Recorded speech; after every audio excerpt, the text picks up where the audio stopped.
My grandmother was always good at admonishing me when I started to feel a little too full of myself.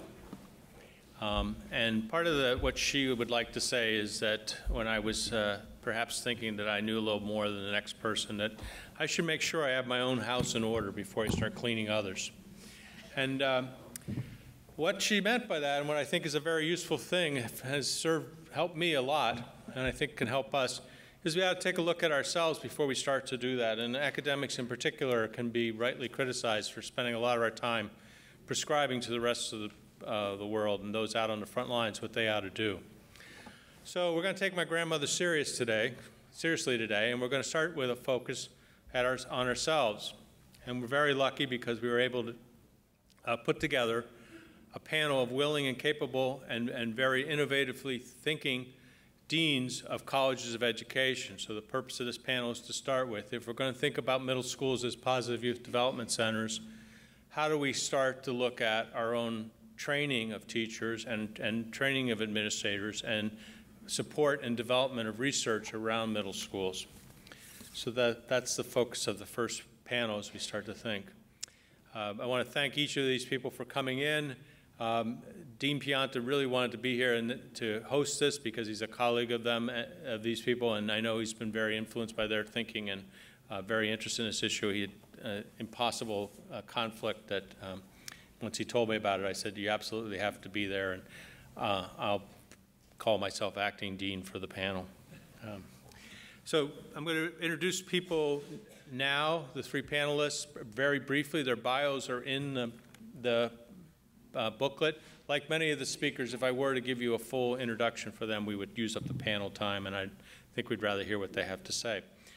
Jane Close Conoley is the Dean of the Gervitz Graduate School of Education and Professor of Counseling, Clinical, and School Psychology at the University of California at Santa Barbara.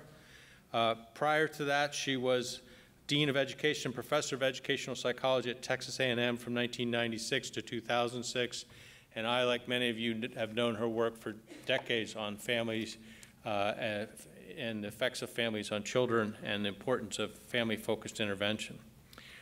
Randy Kamphaus is the Dean and Distinguished Research Professor at the College of Education at Georgia State University. He has just completed a 5-year term as a dean and is now returning to being a professor full-time. Prior to that, he was the head of the Department of Educational Psychology and Instructional Technology at the University of Georgia, and he's received numerous mentoring and teaching awards. And he's perhaps best known for his work in the development of the behavioral assessment system for children, which is probably the leading method of assessing children in a multidimensional way and their functioning, particularly in relation to school. Lynn Okagaki is the Dean of the College of Education and Human Development at the University of Delaware. Prior to this appointment, she was in a leadership role in the U.S. Department of Education, Institute of Education Sciences, and over the years, as the Institute has developed into an important and very powerful force on research and education, Lynn was behind a lot of the framework for that and the approach to that. She helped organize the way the initial review groups were done. She was I don't know if she'll take credit for this, but I think she deserves it for the forging of the idea of the 5-goal structure that moves from an idea to actual testing of how things work in the real world. That's been a very important and positive force in education. So they've each been asked to speak towards the question of innovation in middle schools in training of teachers and educational professions, and look forward to their comments. We're going to have them go in the order I introduced them. Thank you very much. Thank you, Patrick. I just point out that I've been a dean at one place or the other for 16 years, and I still feel like I'm acting, so I'm very glad that you're here. I am from the University of California in Santa Barbara. Let me give you some context about Santa Barbara. This is a perfect bimodal community. It's intensely affluent with retirees from all over the world and a big Hollywood influence, and intensely poor. So our typical public school is about 80% Latino, about 90% economically disadvantaged, and between 60 and 90% second language learners. And so please use that context for some of my comments. I also wish I had the chance to hear both Mrs. Powell and Dr. Eccles prior to being here and taking mad notes. That's why I have my computer open, because now I was taking notes on what you said to see how that should change my thinking. We certainly feel that middle grade, the middle grades are key socializing institutions, and they represent a turning point for some children. And also that changes in the economy and the demographic profile of the nation's children, and our children in particular in California, have increased risks that they face. I can't belabor the argument between K-8 and middle school. I don't have all the information I need on that, but we certainly see at the Kamphaus Graduate School of Education that we must be purposeful in our planning for positive learning and social development, and the middle school context seems to make this all the more urgent. Our planning has been influenced by research that shows the kind of dual influence of and importance of teacher capacity in content knowledge, but also the importance of perceived teacher affective support in relation to creating increased sense of belonging for children, academic enjoyment, academic hopefulness, academic self-efficacy, and academic effort in middle school, especially around certain subjects.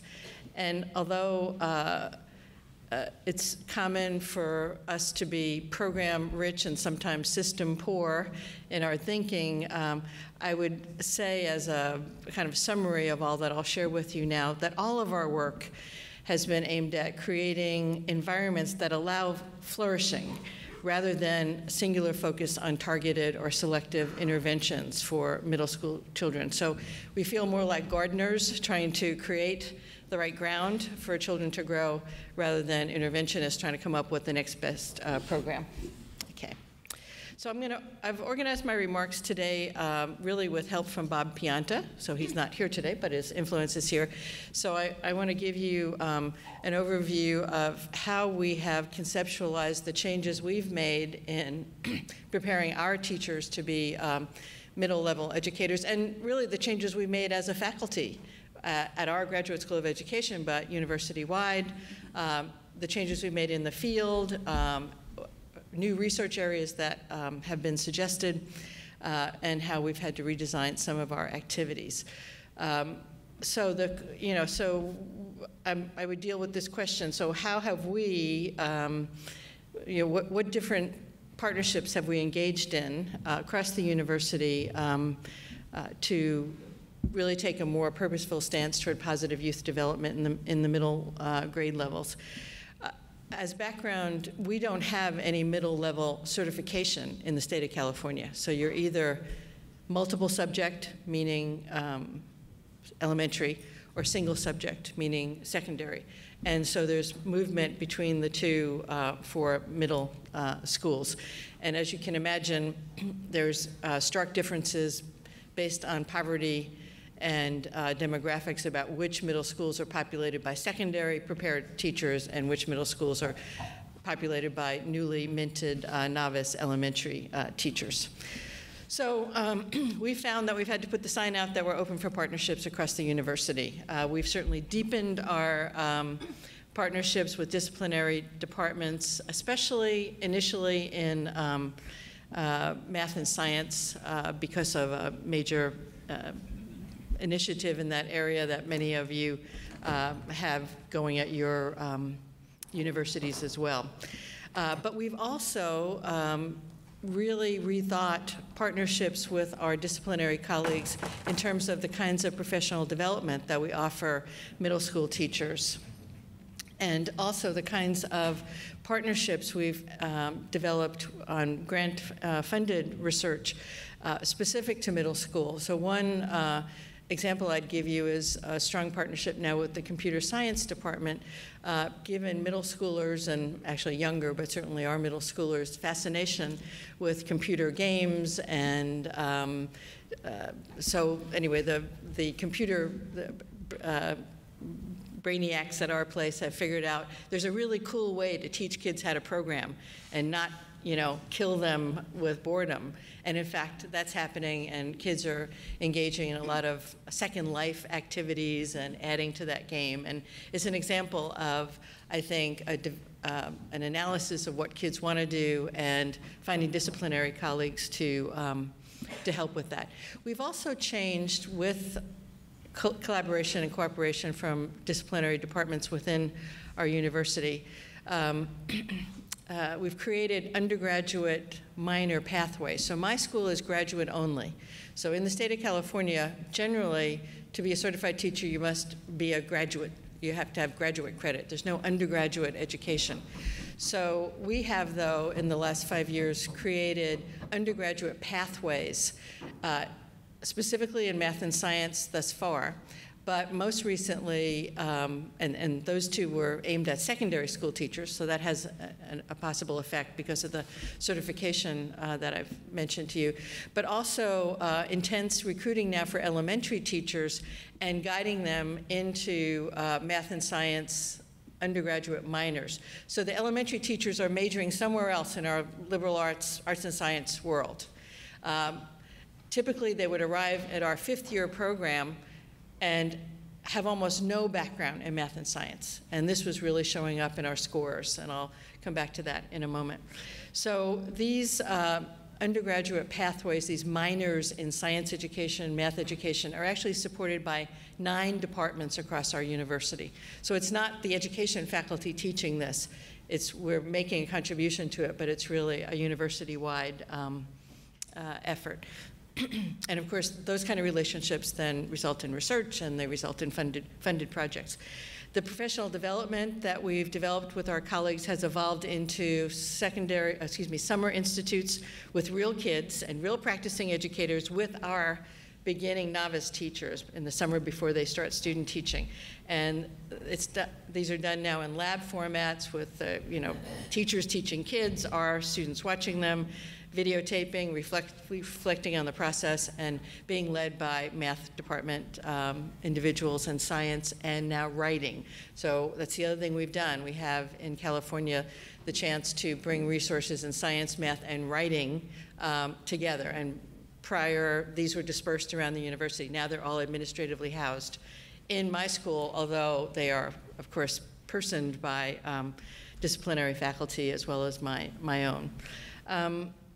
The other thing I'd say, I'm talking about partnerships across the university, but perhaps this is unique to my setting, but it's also, oh, thank you. We just want to make sure you're... I'm looking at mine. I forgot that I'm asking questions. Let you get to where you want to. Yeah, I'm still talking about partnerships, but let's see. See, I knew I would have trouble with this. I can't do 2 things at the same time. I'll be better. So when I started in 2006, no one in my tenure track faculty talked to anybody in teacher education, right? Teacher education lived over here in a special program. So the researchers in evaluation and bilingual education or whatever, they weren't hanging out with teacher education. And most specifically, and maybe most linked to our conversation today, my psychology faculty, my combined program in clinical counseling and school psychology, had no direct access to teacher preparation. So one of the partnerships that we have really promoted has been a link between our psychology people and our teacher ed people, and I'll talk a little bit more about that. But I think it's another aspect of partnerships that can be overlooked. We often look across the university, and that's incredibly important, but inside our own schools, we can have silos that actually limit the capacity of the people who prepare teachers for any grade level to really have access to the latest and greatest research. Another issue is faced with the need to reform what we do at all levels in education, make it more meaningful to students. What kind of changes have we been willing to make, or have we made to really support positive youth development? I've talked about across the university and within the school, but what about in the field? So what we do is we now have our secondary students, preparing to be secondary students, do a quarter-long placement in middle school. So our student teachers start the first day of school. They start our program in the summer. They're on site at their schools the day before school starts or 2 days before school starts to take part in professional development, and they're there all year. So all of the secondary students take a middle school placement, and then in the second semester, they decide whether or not to do middle or secondary education. So we're trying to give them that experience.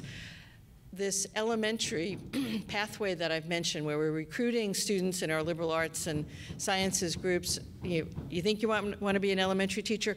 Come into our science education minor, come into our math education minor. We're trying to prepare them to have special skills to be certified to, not certified, but to have the capacity to be excellent in middle level education. We're working on feeder patterns now, rather than placing our students elementary, middle, secondary. We're really placing students that have connections across elementary, middle, and secondary, having them meet together as we supervise them. So they are having to talk with each other as they're in training. So we hope that models what they'll do when they're professional educators. We've also instituted in the schools, in partnership with a local entrepreneur and publisher, a career planning effort. And we have now prepared our teachers, not just our counselors, to actually understand the importance that middle schoolers would place on what am I going to be, and how do I prepare to be that kind of person. And I think it reflects what Dr. Eccles said. I made a special note. Good, Dr. Eccles mentioned something that supports that kind of thing, where these kids really want to be involved, but many of our teachers would have said, I don't know anything about career planning. I do social studies, I do math. But now we have added at least the notion of how important this is as a motivator for understanding the relevance of what they teach. We have much more focus, as I mentioned, on this professional learning community as we have our teachers, our novice teachers, our teacher candidates in their 13-month program. We talk about professional learning communities across the segments of education right from the beginning. And I guess very importantly, we have in the last 2 years established a lab school. We have partnership schools. We have about 20 partnership schools, but we've established an intense relationship with one school. And that's right now in elementary school. But we have done it, we started with early childhood because we think that's really important. But the notion is, following this feeder pattern notion, that we will then have a middle school, partner school, lab school, and then a high school. Interestingly enough, despite my excitement about being here at this middle school conference, we've been more successful right now. We have the elementary and we have big strides with the lab secondary school, high school, but not yet with the middle school. But that will come, I'm sure. This side. Another question I think worth looking at as we think about how to prepare middle-level teachers is what kind of research should be going on in schools of education. What are leverage points that we might look at that would be especially useful? So, of course, faculty research is not something that deans can have too much influence on. My job is just to say, yay, that's great, do it, But, of course, I do get to occasionally hire people, and I do get to pull different groups together to promote the kinds of conversations that I think will be particularly useful for middle school work. So current research going on in our school that I think has special relevance and leverage for middle-level education are facilitating or promoting or really exploiting, I think, groupings for instruction. Middle level kids love their peers much more than they love their teachers. How do we really make that a focus of our work? And this, we prepare our teachers to, have a project-based approach to teaching and learning. And we certainly have been looking at that specifically with our English language learners in middle school, who, by the way, often get tracked just because of their language into much lower, into academic tracks that really close down opportunities for them. So we think it's very important to try to work around that. So our elementary lab school is now an approved international baccalaureate program because we wanted so much to move away from a drill and kill, which really kills kids' excitement for school. Other aspects of research is that we've done are interdisciplinary teaming and planning, the effects of NCLB on children's experience in school, some specific work on positive psychology strategies in classrooms, especially teaching teachers to use specific verbal strategies like capitalization with kids. We've been looking at special education in middle and secondary, which is kind of a desert of information, especially with second language learners. And we've had a special focus in math because at least in our situation, if a student does not show proficiency by the state test by the end of 8th grade in algebra, that child is highly unlikely to be proficient by the end of 12th grade. So if you take the test in 7th and 8th grade, all the kids are doing great. The ones in 9th grade don't. It's as if the ones who could do it can do it, and then the ones who couldn't do it, we can't teach them. So at the end, in our county, only 34% of 12th graders show proficiency in Algebra 1. That essentially shuts them out of going to University of California school or CSU school, and is costing the community colleges millions of dollars in remedial education. So we've really focused on that problem about and by the way, those kids are 75% more likely to drop out of a California high school if they don't gain those credits in a timely way. So to Mrs. Powell's point. And I guess I'd end by saying, the question was, do we have some concrete examples of how an education school can engage the nation in making progress toward redesigning middle education? Well, I have to admit that coming to this conference was my first national meeting on middle level education. So I'm certainly not an expert on this, but I do think that our work on seeing the whole, seeing from preschool to secondary school and not cutting things up, looking at those transitions, looking at preparing people across feeder patterns is work that's worth considering, and I'm sure is being done in many other places. I think we have worked with elementary schools to become magnets in particular areas to try to attract neighborhoods back to the public school rather than the white flight to private schools, in an effort to make the teachers' work and the schools' work more successful.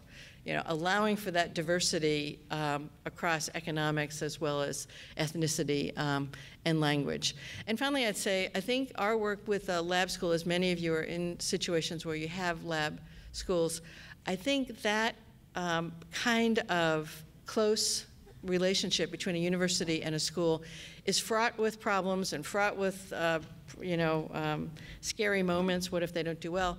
But in fact, really illustrates, I think, the coming together of important systems that each have enormous wisdom, but only together can really make it work. So that's what I know about middle level education and what we're doing, and I'd be very anxious to hear your questions and comments, and of course my colleagues. Very good.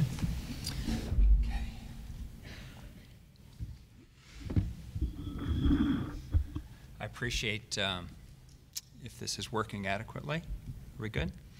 I appreciate your invitation, Professor Tolan, and Dean Pianta's invitation to be here, because I knew that I was going to learn a great deal from this particular conference, because this is not my substantive area, so I'm looking forward to learning more.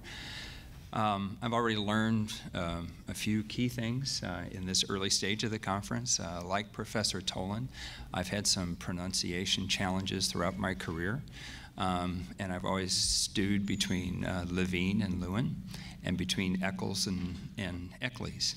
And one of those pronunciations has been solved for me today, so thank you very much for that. I also need to apologize to the practitioners in the audience. As Professor Tolan said, we're a bit focused on ourselves at this part of the presentation, so if you do get something from it, it may not quite be purposeful on our part, because I'm going to focus my remarks on the academic setting and the administrative view of the academic setting as opposed to the professorial view. I should give you some context, like Dean Connolly did. My institution is similar yet quite different from Santa Barbara. Georgia State University is in the belly of the Atlanta beast. We're right downtown, a couple blocks from CNN Center. It's a distinctly urban environment. We're commonly ranked as one of the most diverse universities in the United States. We have about 32,000 students. About a third of those are self-identified as African American, about a third of those as other, typically international, and about a third classify themselves as white students. Our teacher education programs, which are going to be the focus of my remarks, are focused on producing teachers for urban schools. Our faculty of about 160 are very passionate about urban education, dedicated to urban education. Many of them are products of urban education, and so that's our particular focus. What I'm reflecting on what I might say to you today about the Academy of Teacher Education, I identified three potential challenges to teacher education that serves the middle childhood level well and middle childhood education well. And then I'm going to propose a few potential solutions or maybe partial solutions that might help us better address positive youth development with regard to middle childhood. So, three challenges. One, I think, I noticed upon my arrival as dean at this institution is the marginalization of middle school education within the academy. Not that it's particularly conscious or pernicious or ill-intended. It just seems to be a fact that in comparison to elementary education and secondary education, middle school education is not emphasized. And those of you who are dedicated to middle school education are probably much more aware of this than I am. So when I arrived, I was surprised to find that STEM education had received new faculty lines and secondary education was well staffed. Elementary early childhood education was very well staffed, but the faculty had atrophied a bit in middle school education, or middle level education as we call it in our institution, and so the middle level education was deactivated in 2005 or 2006, just before my arrival. And I saw this, what I would call marginalization, played out in a variety of other ways. Department names, I did a Google search to see how many middle level education departments there were in the US, and there are precious few teacher education departments that even include middle in the title. We're a notable exception with a department called Middle Secondary Education and Instructional Technology. And so one of the first things that we looked at was reactivating a middle level education program. It turned out to be a credit hour boon for the college. We went quickly from over a 2-year period to about 170 undergraduate majors in middle level education. So the need is there, the interest of students is there, but creating the faculty adequate to staff middle level education programs may be a challenge for colleges of education. It certainly was for us. A second area I think associated with marginalization is a lack of emphasis on developmental science coursework per se. And I know in the state of Georgia, we, because we're a public institution and we're governed by the State Board of Regents like the other 24 or 25 teacher education institutions in the state, we were asked to change our undergraduate curricula and 4 of our sophomore level prerequisite courses for teacher education. One of those courses used to be called child development or developmental psychology, depending upon the institution. But a statewide study group created 4 new courses. Many of them have names that most of us cannot recall because they're quite generic. Some of the faculty in developmental science, some of the faculty in educational psychology derisively referred to this change as now we have content-free courses for teachers because it really wasn't clear who was qualified to teach these courses, what content would be taught in these courses, and other than the mandated framework that was offered at the state level. So I don't know if this is reflected at your universities as well, but there's certainly been a concern in the state of Georgia at large about the quality of undergraduate knowledge content in developmental science that's offered to teacher educators.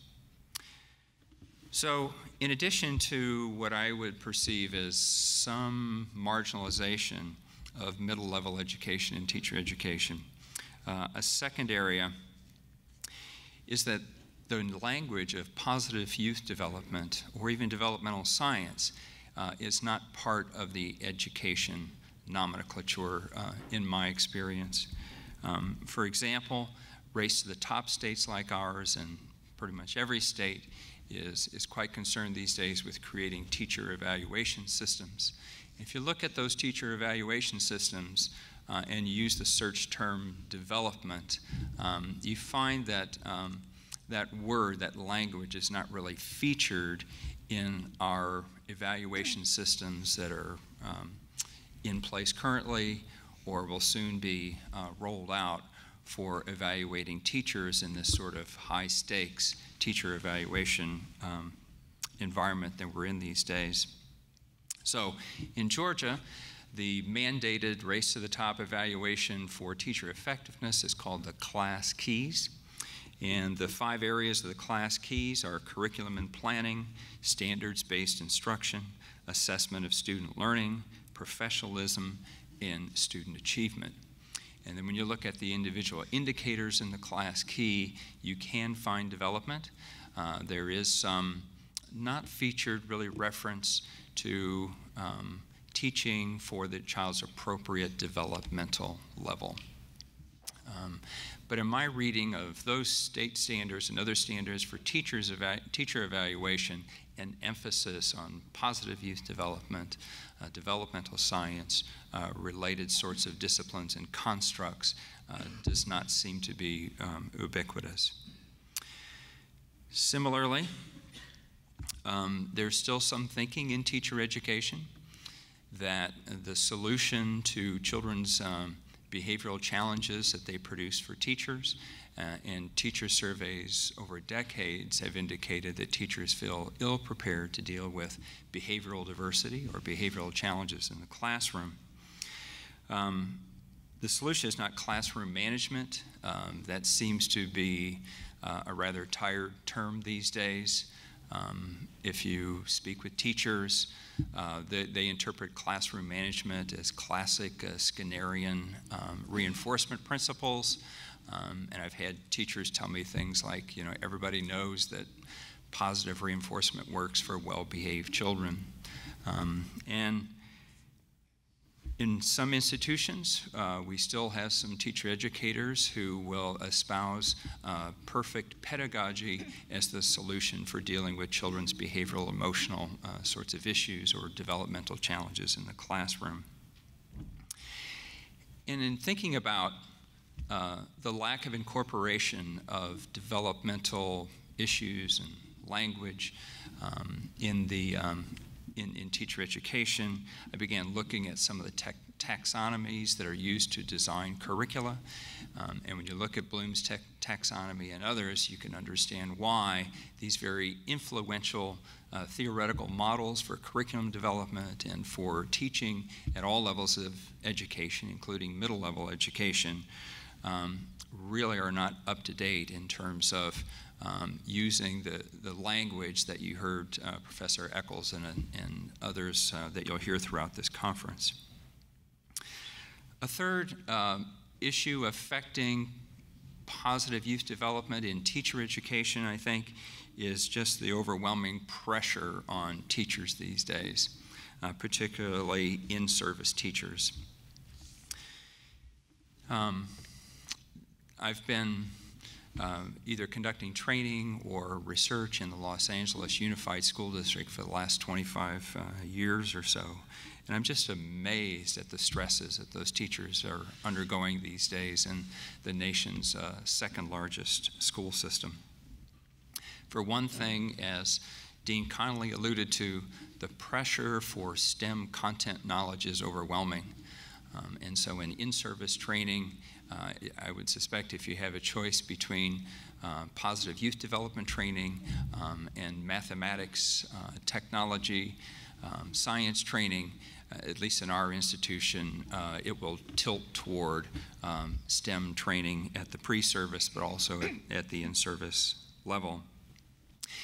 In LAUSD, as elsewhere, the in-service time has increasingly been taken away. So although they still have Tuesday afternoons for in-service professional development opportunities for teachers, I've participated in some of those Tuesday afternoon sessions. I've conducted some of those Tuesday afternoon sessions.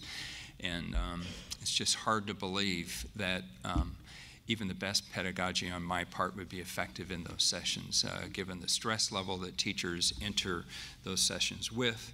And you can see all the things they're thinking about during my instructional session. At best, after the principal proceeds through announcements and other matters, we may have 15, 20, at best, maybe 30 minutes for professional development in a given week. So I think just the pressures on teachers are mitigating the incorporation of new ideas, particularly new ideas for which they don't have a familiar lexicon because it was not part of their in-service training, this notion of positive youth development. And so try to introduce this to stress teachers after the fact, I think, is a significant challenge to getting the teaching profession on board with many of the things that are going to be discussed at this conference. So what might we do about this? Well, I think if positive youth development and developmental science are going to become more integral to teacher education, I think it's going to happen at the pre-service level. I think we're going to have to bend the twig in the direction that we want it bent and not wait for the in-service, the professional development level to try to influence teachers' sort of language and habits of mind, if you will, so that they're more receptive as teachers in the field to further training and further work, further collaboration in the area of professional youth development. I've been trying to be consistent with my language in my presentation today, and I probably was not, but the language I would suggest would be middle childhood development as opposed to middle-level education or using the term middle school. Over my 25 years in LAUSD, I've seen the student population change despite the fact that the population is increasing from over 900,000 students to just over 700,000 students today. And the main reason for that is the growth of charter schools and variations on private schools in a bellwether state like California. So it's probably important for all of us to think about that. And many of the for-profit charter school entities have a financial incentive not to have middle schools. particularly in California, where they're reimbursed, in their view, precious little on a cost per pupil basis. The thought of opening a separate school building for grades 6 through 8 probably doesn't, is probably not incentivized in that sort of environment. So I think we might have to think about our language a little bit in terms of how we want to, I guess, push the positive youth development model. And unlike some professions, teacher education is a top-down profession. And that's unfortunate, and it's very stressful for teachers. It's very stressful for them to receive so many mandates from the state level and the federal level about what they teach, when they teach it, how they teach it, etc. And so for incorporating, I think, the latest developmental science, the latest thinking and practices in positive youth development, probably the best way to do that might be from the top down. At the legislative level, at the foundation level, as you're probably doing already with Youth-Nex. At any regulatory level, it would be helpful to consider getting this language included in order to really begin to incorporate this way of thinking, this evidentiary base into teacher education. I hate saying that, because it's not the way we like to operate. We would like to work from the bottom up, but sadly, in teacher education, it may be a little bit more effective to work from the top down. Lastly, from an academic administrative point of view,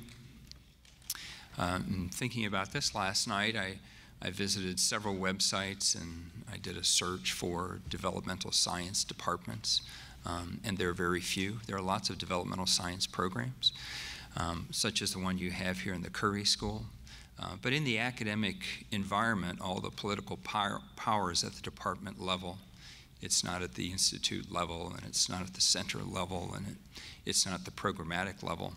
And so if I were starting my deanship all over again, I think I would try to convince the faculty to open 2 new departments. One in statistics and methodology to elevate that so they could be more competitive for IES grants and things of that nature. And secondly, to elevate developmental science to departmental status, because that would give developmental science more influence over the curricular matters, which are governed by faculty, which would allow, I think, faculty and teacher education to strengthen the training in probably the core evidentiary base that they need for teaching practice. So, thanks for listening. Thank you, Randy. Lynn?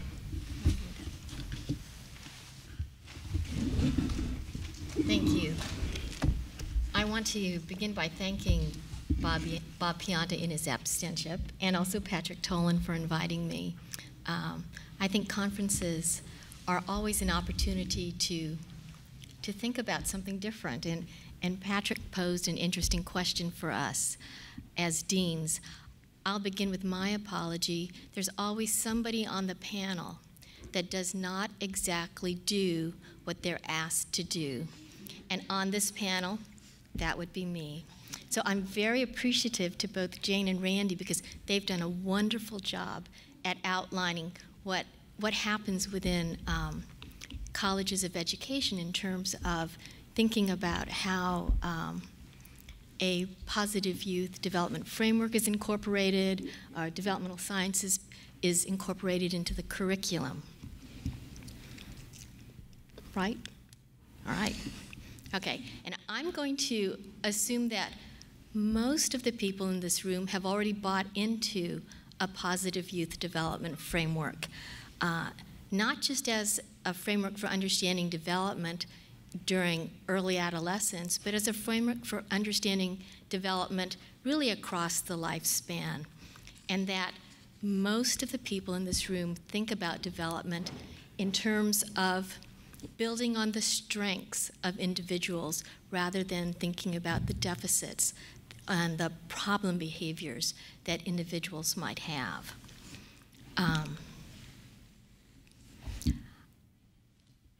Most of the people in this room, I think, have already bought into the idea that context matters and that we want to think about development from a more holistic framework. The work of Professor Eccles and her colleagues, I think, have really laid a foundation for and a direction for a whole field and benefited from her work in particular. And I've been most appreciative of it in my own work. As Randy has said, I think the conversation in education, at least over the last 12 years, has really focused heavily, not solely, but certainly heavily, on academic outcomes. Think about Common Core standards, the U.S. Department of Education's funding of 2 multi-state consortia to develop common assessments in math and English language arts. Think about accountability for student learning. And although I believe strongly that academic outcomes, that thinking about children's cognitive development, their academic achievement, developing problem-solving skills, all of these things are extremely important.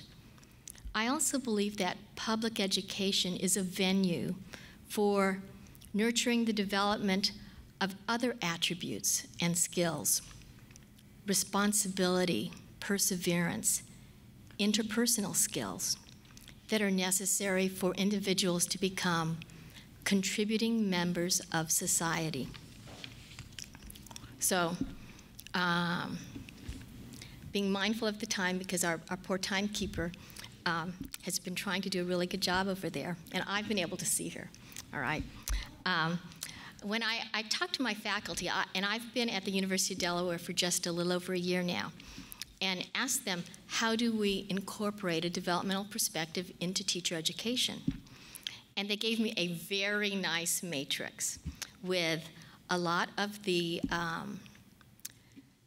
types of knowledge that Professor Eccles laid out.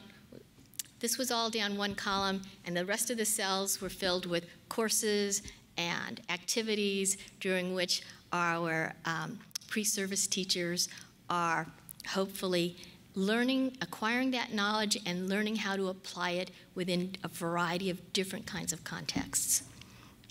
I won't talk about them now, because what really struck me as I sort of listened to this was that we think about it in terms of little buckets. How do we think about developing math lessons, math curricula, so that they will be more engaging for early adolescence? How do we think about changing the way we are providing support within any specific social studies class or a science class that will allow students to have a little more autonomy in terms of engaging them into the lesson? But it wasn't a very holistic framework. So I wanted to think about what might be different. What could we do differently if we were thinking more broadly about a positive youth development framework as a framework for middle school education? In August, I was part of the U.S. delegation to study education in Finland. And of course, Finland was selected because of how well their students do on international assessments, such as the PISA and TIMSS. And with all due respect to the organizers of the trip, I admit to being a tad bit skeptical. Okay, well, seriously, it was extremely skeptical that you could take something that was being done in a totally different culture, in a totally different society, the historical background, everything is different from ours, and think about adapting anything that they're doing in our schools and that it would actually work, okay? We spent a week there, a day learning about their early education and care system, a day learning about their comprehensive basic education, which goes from grades 1 through 9, and that would be a school in and of itself, would be grades 1 to 9. Another day in schools for their upper secondary education, which is grades 10 through 12. A day in universities learning about their teacher prep programs, and then a day at their Ministry of Education and Culture. Obviously, in one short week, you barely scratch the surface of learning about a different culture, a different education system. But for the purposes of the conference, I think there were some interesting things that they do within their education system.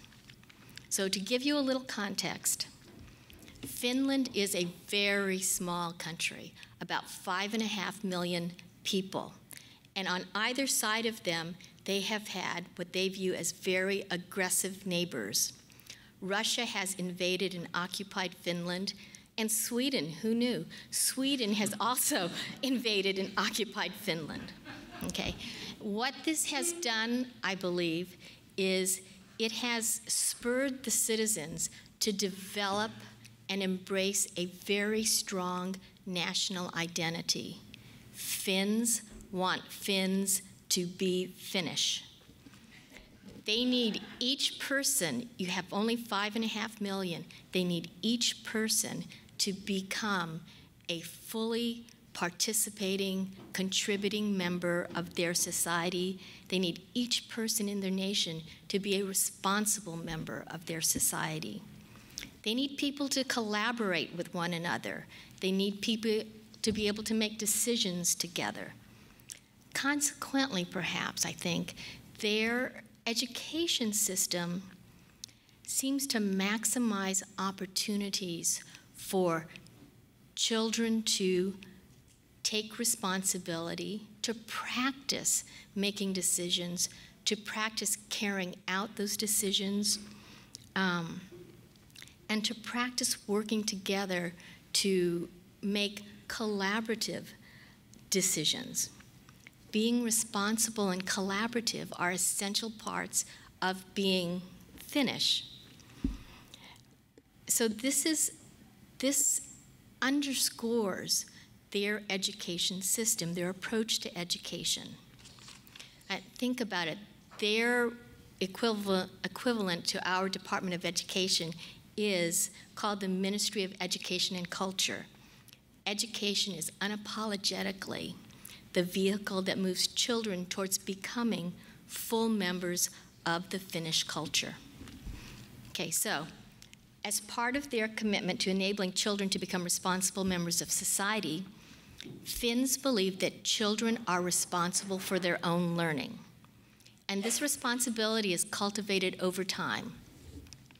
When children start basic comprehensive education in first grade, the teachers meet with each parent and child together, and they set the goals, the learning goals for that child for that year. The child is involved in that conversation. As children grow older, but not as old as we would think, okay, but so fourth grade, fifth grade, the parent has dropped out of those conferences at the beginning of the year. It is the teacher and the child who together set the learning goals for that child for that year. In upper secondary school, so grades 10 through 12, the student sets what their course of study will be. They have what they call 75 credits, and 50 credits are a core curriculum, but 25 credits are totally decided by the student, him or herself. And the student is responsible for making progress through that course of study. It may take a student as little as 2.5 years. It can take 4 or 5 years for the student to finish the course of study that they set. The teachers and the headmasters were really clear. I mean, they believe this, they really believe this, that the responsibility for learning rests in the child. And this is fundamentally different from the way we approach education here. From a positive youth development perspective, I think this is an aspect of character development that the Finns take very seriously, and it's developed into their entire curriculum. It's not a special class that students take or a special project that they do. It is just part of how education is done. And it's not just responsibility for their own learning. They work on responsibility in self-care matters from, we saw 3-year-olds in the early childhood programs getting their own lunch, serving themselves, and when they were finished, of course, they would put the dishes in the dirty dish bin and stuff like that. They're taking care of things themselves. But that said, I think the belief that children are responsible for their own learning cannot be taken out of context. It is coupled with the belief that children can learn if given sufficient time and support. One of the most interesting things about education in Finland, to me, was that time is flexible there. If a child does not learn how to do word problems when his peers are learning them, the attitude is he can learn how to do it next year. And this flexibility with time, of course, I think is made possible because schooling from 6 months of age all the way through university is essentially free to the student and family. Individualized support is given to children. Special education is very different there. If a child is struggling with something and is not gaining it through the regular classroom instruction, then the special ed teacher comes in and works with the child one-on-one or in a small group. 50% of students in Finland will receive special education support at some time during their school career. But it's not the way we do it. We tend to think of special education or the need for special education as a characteristic of the child, as a trait. And once you're in special ed, you are in special ed. For the Finns, it's different. Children come in and out of special education depending on how, if they're having trouble with something, they just get more support. They think of it as a prevention model rather than they think of our model as a remediation model. When asked about if children felt a stigma with being in special ed or getting support, the teachers were pretty adamant about the fact that they feel that this is not, that there is no stigma. The teachers described it as, and we kind of pushed them on this, that they say, we just are, meaning the children and the teachers, we are who we are. And so if somebody needs special support or takes longer to complete something, you will see a student different ages within a same class because maybe a student has come back to learn something that's being taught in a former class. Another thing that I thought was really interesting is the notion of developing trust. This is a picture of a hallway, and one of the first things as an American you notice is that kids are nobody's wearing shoes in school. And they don't have lockers, they don't have cubbies. The shoes are they're just sort of thrown in the hallway, and the coats are there. And nobody's worried about people taking your own shoes, okay? In a comprehensive basic school, which goes from 1st grade to 9th grade, children will have the same teacher in their early years for multiple years. And the schools are small, like a large school for them, like a large high school is 500 students. So within a school, even though it's a wide age span from 1st grade to 9th grade, teachers know all of the students, even if they're not their student. And the students are there pretty much for their entire, if you come in first grade, you're most likely going to actually graduate from that school also. It's a long time to develop trusting relationships between children and adults, between children to children. There is some sense, and maybe it's because they're all walking around in their socks, but that this is sort of more of a family. This is like a large extended family, and people know each other, and people trust each other. Ultimately, what they want is a society in which people trust each other. Now, this looks like just a rack of bicycles. This is the only picture that I could find that would sort of capture what this is outside a park, and what you can't see is there are no locks on their bicycles. Lots of people are riding bikes, and they just, if they park it, they expect that it will be there when they return. It's a very different kind of society than what we have here. Now, I'm not saying that what's being done in Finland is the best for what we need here. They certainly have problems there. But I did think that in terms of, when you think about some of the things with respect to positive youth development framework, where it's a more holistic view of development. And we're thinking not just about cognitive development, not just about problem-solving skills, but we're thinking about some things about aspects of character. And if you take the mission of Youth-Nex seriously to really enhance I wrote it down, enhance potential of youth as healthy, productive citizens, I'm not sure that in our schools we're really approaching it that way. We do some things and we think about teaching about social responsibility and trying to work, we think about bullying, and we think about trying to work on social skills. But it's not really embedded as part of the culture, the whole process of doing schools. And perhaps this is something that we can think about as a different way of approaching education. Thank you.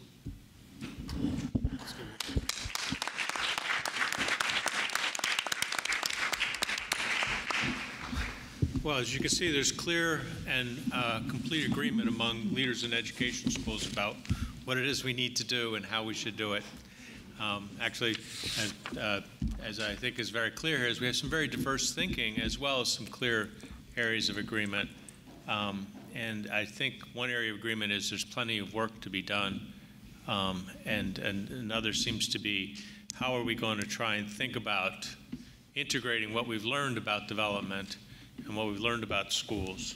And particularly like maybe Lynn's point at the end about this idea is about creating productive, capable citizens. It's not about the piecemeal piece that we may be doing. So at this point, I want to ask if any of you had some comments you want to make given what you've heard from your colleagues, and then meanwhile ask people who might want to start with comments or questions to raise your hand so we can get a mic to you and we'll get this started. Does anybody want to react to colleagues? I can't not comment on Finland. You know, we're all wondering, so what are the Finns doing? That they tell us now they have like a new industry going around telling everybody. And I did also get to visit the University of Helsinki, but something that has impressed us with ongoing research with them now is that they would say, at least to us, and we've heard the same thing from our Singapore colleagues, everything they know, they learn from U.S. research. Now, that's because they're being nice to us in a little way. But, so I don't know that that's completely true, but what I do know is true is how they end the sentence. You did the research, but you have not been able to implement what you found. So this notion of, you know, same teacher looping, creating family environments, a notion on building strengths, individualized help, all of that is that you guys have done it, but have we been able to make it happen? And of course they look at our political system and our education system as a barrier, you know, certainly a beacon as well, but also filled with barriers. So it's very, it's been very humbling for me to understand that knowing is not enough. Having the right answer is not enough. It's figuring out the strategies to make it work. Yeah. Just a quick comment. I once had an opportunity, this was a different topic, it was substance use of adolescents. It was 13 countries, and where we stood out was exactly on that line. We produced most of the research everybody was using, and we were the most muddled and stuck in whether or not we were actually going to follow the research out of a broad array of countries around the world. It was quite impressive. Can we go ahead and get started with the exchange? Is there, who wants to get us started here? I know there's lots of interest and lots of questions. Somebody wants to raise their hand, we'll get a mic to you. Sarah? Get you the mic. This all comes into recording. This will be on the web and available to people afterwards. That's why we're focusing on mics. Go ahead. My question is about the people who decide to become teachers, and I'm struck by Jackie Eccles' point that if schools don't become places that kids want to be and have their needs met, those middle school students will find groups that do meet those needs. In that same way, college students, if they feel like an education school isn't going to get them where they want to get in society and be able to make a difference for kids, they're going to go elsewhere to have those needs met. And I'm wondering about the people who decide to become teachers and who they are and what your reflections are about being able to attract them to thinking in these positive ways about the middle school years and about putting development in as part of that. Yeah, on one hand, I think that's the easy part. Teaching attracts wonderful, well-intentioned people. So we get ample numbers of applicants whose heart is definitely in the right place. So in my remarks, I was focusing a little bit more on their head than their hearts and questioning whether or not we're able to deliver them the content knowledge and the clinical knowledge to realize this more holistic dream of child development, this more holistic goal, I should say, of child development. According to, public commentators, we may not get all the students that American society would like for us to get, and which creates popular movements such as Teach for America, because we're not getting the top 10% in terms of GPA or SAT score.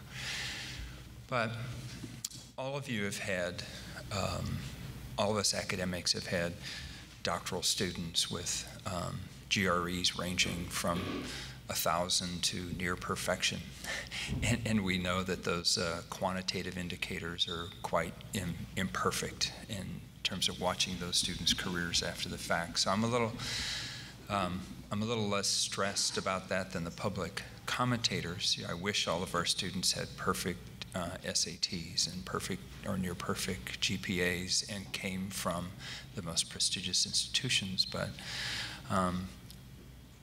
as dean, it's been one of my lesser worries, getting adequate students who are basically well-intentioned. But so I remain concerned about how we close the chasm between Professor Eccles' work and their classroom experience or their practicum experience. That divide to me just seems phenomenal. And so that's what my remarks were really geared at, although perhaps not well articulated until now, is how do we close that gap?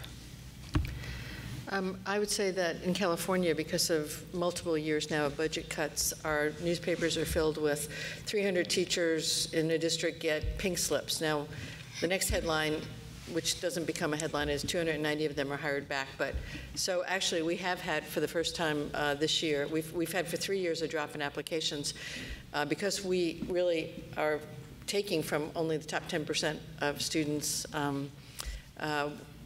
this is the first year we've actually now, instead of our usual 100 or 115 students, we have 75. So we are looking at a recruitment issue.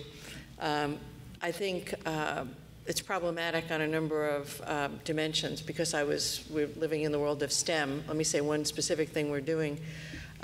We are not attracting physical science people and engineering people to education.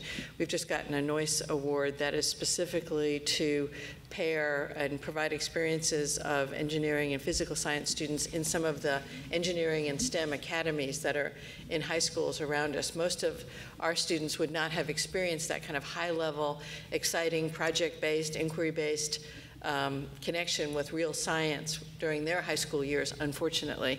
And we want to show them that you can enter teaching and be a scientist teacher, you can be an engineer teacher, but you have to construct those opportunities to make that happen. So I do worry about this. It's, of course, we don't just get people straight out of undergraduate school. We do get some returning folks, that's good. We're going to be looking at trying to increase that number because they seem to be very purposeful people and very committed to being retained in the field. But I would say, at least in the state of California, we've done everything we can to make teaching an unattractive profession. And in the nation, we've done everything we can to undermine the professionalism of teachers. So when we, wring our hands about what's happening, I think, top of the list is, how many people have we scared away? There's other social movements that, have changed the kind of availability of teachers. Women's movement, I'm all for it, but there was a time when all the best, brightest, brilliant women, most of them went in to be teachers, right?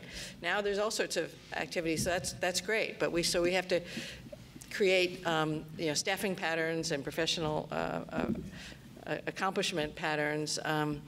But that is, that's a tall order to do it, and that's why I think this lab school stuff and partnership school, where you get some freedom to experiment with new things that you hope you might then disseminate nationally, is a way to go.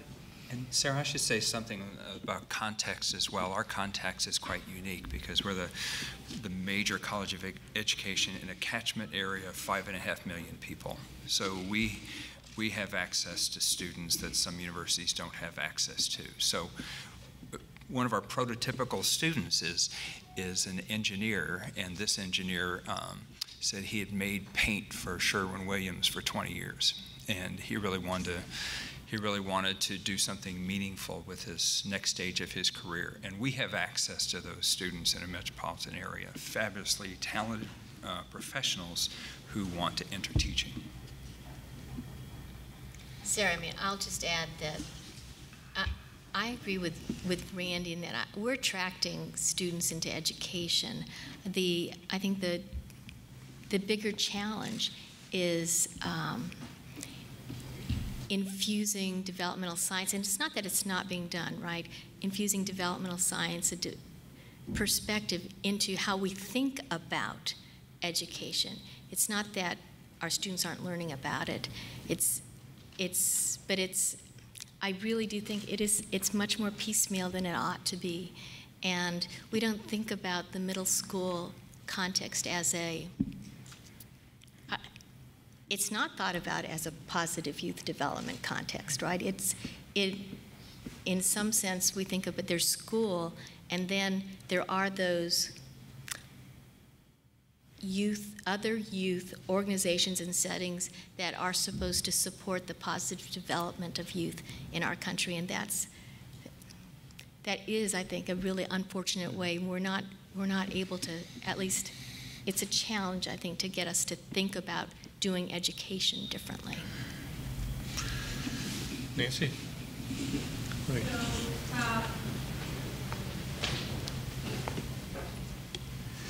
If you raise your hand, we'll get the mic to you now and that'll help you get in line as well as. Is it working? Okay. So I have a question that sort of builds off of that question. In thinking about the students that schools of education train, and the comment that was made about, I think it was the Finns who said, well, we just learned from your research, you just haven't implemented it. So schools of education train people who will go on to be teachers. We also train people who will go on to be researchers, who might work with youth in other youth-serving settings, after-school programs or clinical settings, people who may do policy related to youth. And it seems to me that we're probably as guilty as the rest of the country in siloing those students. So they're learning right from the beginning that they don't talk across these groups in some way. And I'm wondering if you could maybe think about or speak to strategies that you think schools of education could use to help these groups learn from and speak from each other, starting from when they begin their training, because there's no reason for us to expect them to do that after they graduate if we haven't infused it into their training. That's one of the reasons why I want you to have departmental status, because the departments and the faculty within them control the curriculum. And in most of the time, structure should follow function. And if one of our desirable functions is to create a different approach to teacher education, then the structure should follow that a bit. And so it may not seem like a particularly powerful idea on the face of it, but that's my opinion, that the developmental scientists, the research methodologists, and other groups that don't have departmental status should have some more influence over curriculum. And as you know, in negotiations among the faculty, if there's going to be a change in the teacher education curriculum, if you're a department, you're not about to be left out, particularly in a responsibility-centered management sort of paradigm, which is quite popular these days in U.S. universities. So I want to get new voices into teacher education, and there must be a million other better ideas about how to do that, and I would certainly welcome those. Well, I think as I meant to say earlier, I certainly faced that situation when I arrived at University of California. The program in teacher education wasn't even an academic department. It was a program. No tenure line faculty there at all lecturers. Fabulous program in terms of these are scholarly individuals, but and with a tremendous art to teaching and wonderful relationships and a long history. So there might be some wisdom to somehow growing programs that are not killed by some departmental politics about things too. There's the other side of it. But so just because in my context, I've been doing, I hope what you are suggesting, a teacher, all of us, the policy person needs to understand the classroom situation as much as the teacher needs to understand the policy. So it's a reciprocal thing. We have things to learn from one another. If the teacher education program is the lowest status program in the school, though, then none of the great faculty want to be part of it. In fact, they want to go, no, that's not what I do. I'm a developmental psychologist. I'm not a teacher educator. If teacher educator equals low status, then that's bad. So, what deans get to do is be cheerleaders, and so I've been a cheerleader for teacher education. We have, through a 5-year process, moved the incorporated teacher education into our Department of Education. So that's good. Now it's part of an academic department. We've raised the appointments of all the leaders of that, so they're part of our academic senate, which is a very big thing in the University of California. So that's who would be listened. If you want to be listened to, you have to be part of the academic senate. So, there's a lot of levers there. And then, of course, sponsoring many activities where our tenure line faculty are engaged. So I started with 0 tenure line faculty contributing to teacher education. We're now at 50% of Department of Education faculty contributing to teacher education.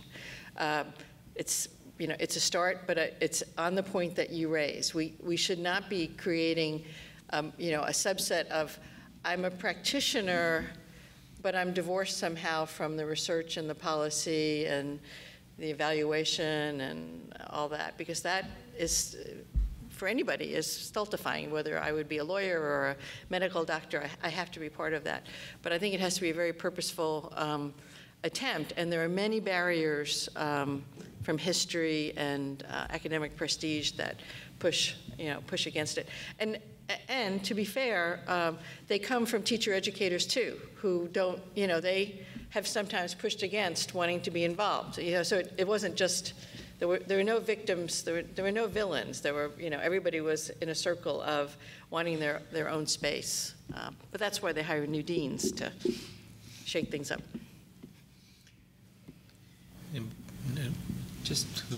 Could I build on both your questions briefly? One of the questions I have as an academic administrator is, how do you increase the pool of teacher education faculty? And that's a challenge.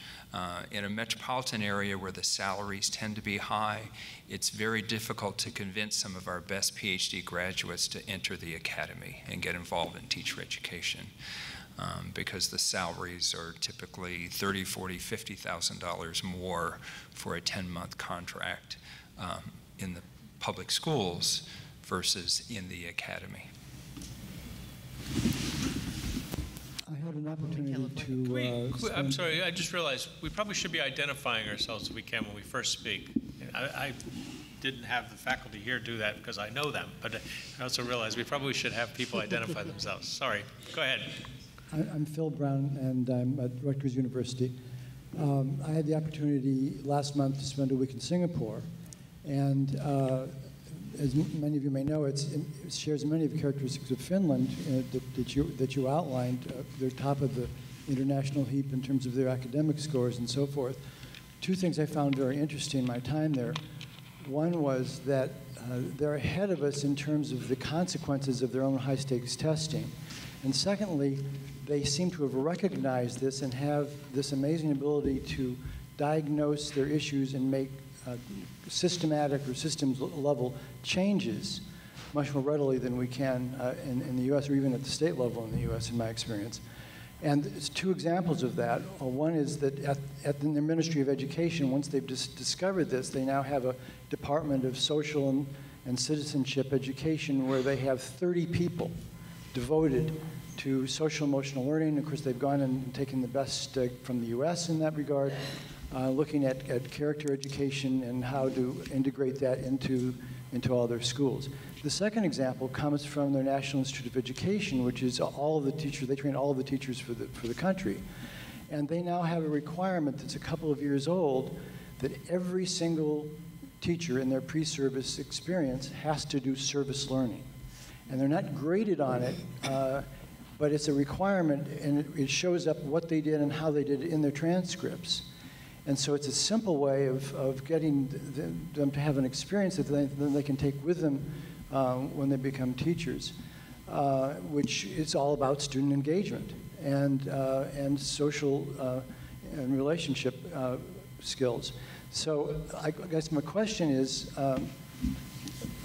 given the fact that we do have a kind of a top-down policy structure in this country, are there things either at the national or at the state level you can think of that would be worth talking about and considering, especially as we're moving into a season of political change and where there may be some opportunities to have an impact on the way in which we think about how we respond to these problems in the U.S.?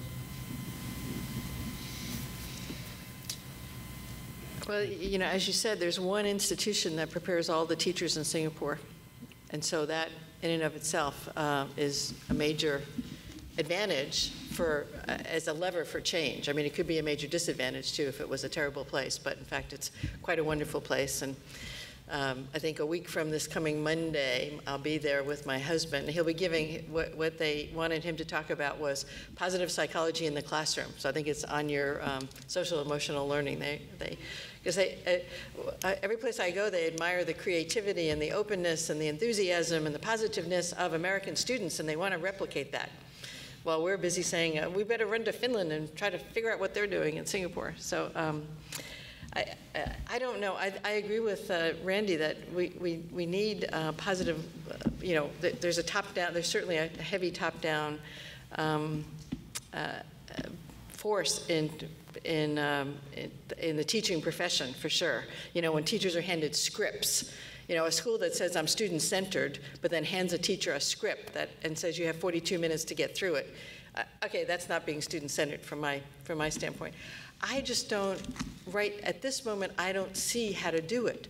Because, you know, our local control, which has many wonderful aspects, and our state systems, you know, many wonderful aspects, but, you know, it's a cacophony of voices. And at the local situation, we're fortunate in my current situation, but I'll say I spent 10 years in Texas analyzing school boards in Texas, and I don't know if there are any Texans here. I'm married to a Texan, so I'm all for Texas. But I mean, the most ridiculous things became policy in local districts, and it didn't matter that there might have been a mandate for critical thinking. You know, no, we're against that.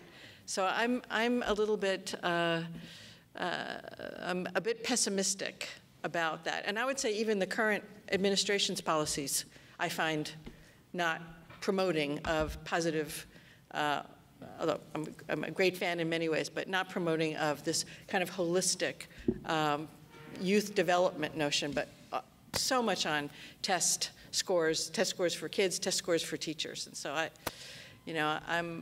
don't have a good answer for that, but I'm sticking with it. Our Chancellor of our Board of Regents, I think 2 chancellors ago, did push hard for a mandate for service learning for teachers in training or in pre-teacher education programs. So those sophomore courses that I described to you earlier have a service learning component of 10 hours each.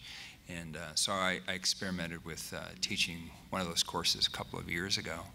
And it seemed like a great idea, but as it turned out, it was not good for our particular student body, which is a very financially stressed first-generation college student body. So it seemed rather simple to have this 10-hour requirement that could be met through participation in a variety of institutions, boys, girls, clubs, schools, things of that nature.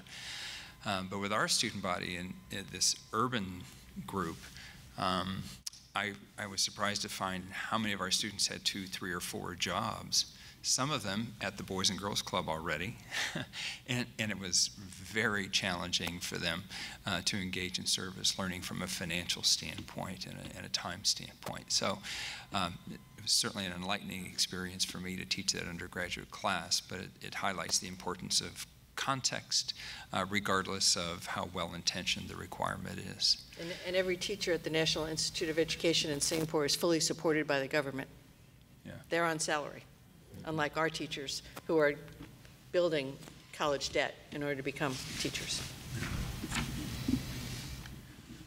Vince, did you have your hand up? If I'm missing somebody, there's somebody who's been sort of polite in how you're raising your hand.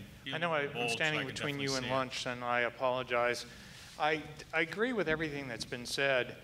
As an example, though, in Tennessee, we've had a middle school certification for 6, maybe 7 years now, and we teach them all of the wonderful things about what's developmentally appropriate to do, the structures that need to be found in middle schools, the type of instruction and teaching and assessment that should be found in a middle school.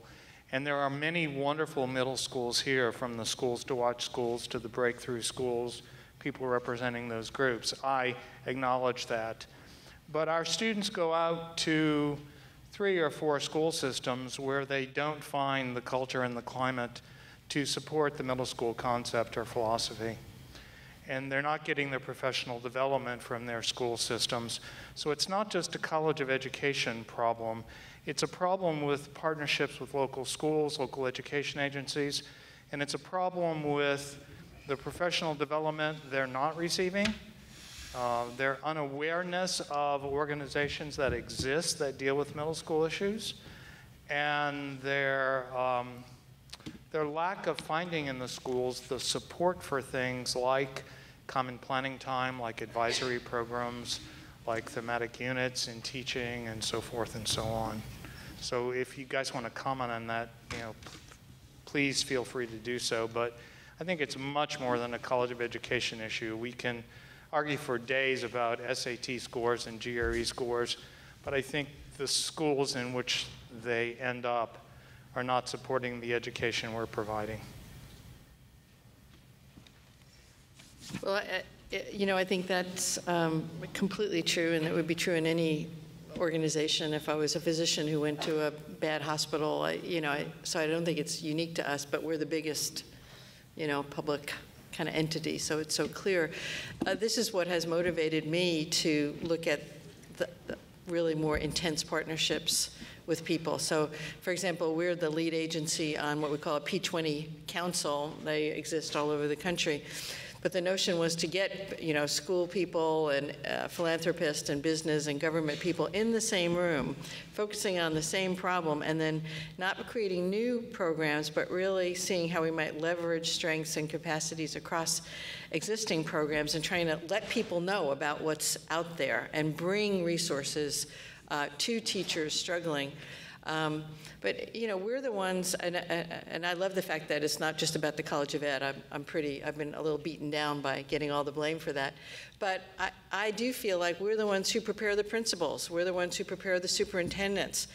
But obviously, that 2-year shot or that 4-year shot was not enough. What do we do over time with people to create the kind of trusting, really reciprocal relationships that are necessary to really buck the system? Because, the bad behavior that I see is supported by the state. The people are losing their jobs because their scores don't go up. Well, so they're not going to allow more collaborative planning time. They're going to say, drill and kill, that kid. So, changing that conversation, short of becoming the chief state school officer. Anybody want to do that? That would be good. Let's get all the right people in those jobs. And the federal government is pushing that too. So I mean, there's a squeeze everywhere. So, but I do think, at least in the local situation, we've seen dramatic changes for the better, because we focused on our county. We've got 100,000 children in our county, unlike LA Unified, and we've got 26 districts. And focusing that way, we're seeing positive change. But I think every school of education has to do that. We can't do it alone, but I think we have to bring lots of stakeholders together and lose the identity that we generate knowledge and you just have to figure out how to use it. We got to be out there with them. So we need to move to close this session and go to lunch. Start the lunch and continue the conversation. It sounds to me like I heard 3 things I thought were very important and leave me a little bit sort of disturbed in the sense of they seem to be going at each other. One is greater professionalization of teaching, so it becomes a profession that people are managing, and closer alignment of that to understanding of developmental and educational science. But then the third is to open it up so that schools are much more connected in, but also much more engaged by other parts of the community. So we're thinking larger, and that extends back to education. It's not just about colleges of education, but colleges of education are, as you said, in the center of this in many ways, and where we can try and do some work. So I look forward to continuing this conversation. Thank you very much for getting us started and for letting us let's look at ourselves first and then get going. So thank you. And lunch is out here. And find some lunch and find some people you know and some people you don't know to have lunch with.